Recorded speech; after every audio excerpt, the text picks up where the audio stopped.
We hear a lot about cloud certifications, but there's one that seems to be a real benchmark for experienced professionals, the CompTIA Cloud Plus. It's not about just knowing what the cloud is, it's about proving you can actually build and manage these massive mission-critical systems. That's the perfect way to put it. This isn't an entry-level cert you get after a weekend course. CompTIA specifically recommends you already have Network Plus and Server Plus certifications, plus a couple of years of actual on-the-job experience. It's designed for the cloud engineers and architects who are responsible for keeping everything running. So it's less about theory and more about being the person who gets the call when a major app goes down. Exactly.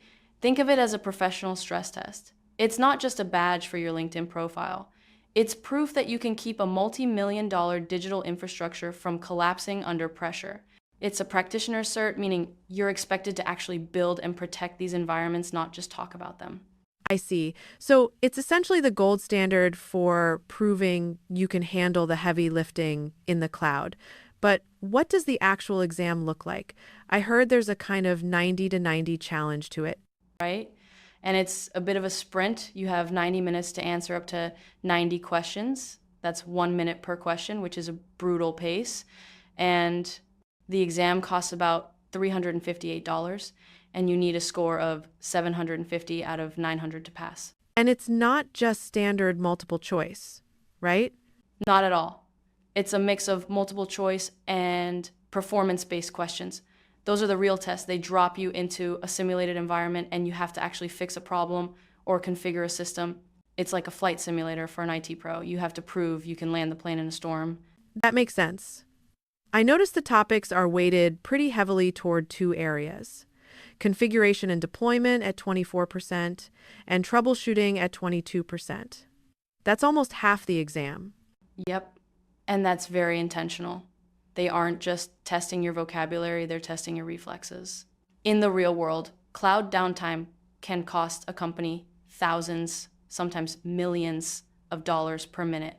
So that heavy emphasis on troubleshooting, what does that signal to a potential employer? It signals that you're not just a builder, you're a problem solver.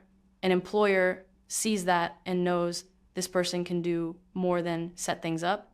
They can find the needle in the haystack and get a critical system back online before the CEO even knows there's a problem. That's an incredibly valuable skill. It's all about the ROI for the employer then. Now, since the stakes are that high and the timer is that tight, people must be looking for the most efficient way to prepare. This brings us to the world of exam dumps and specialized prep. It does. To get ready for that 90-minute window, a lot of candidates turn to what are called exam dumps. A service like SPOTO, for example, offers curated question sets that are vetted by experts to match the real exam. They claim it can help someone pass in as little as a week. That's incredibly fast. And they offer more than just questions, right? Yeah, the good ones do. They'll often provide access to certified tutors who can walk you through the tougher concepts.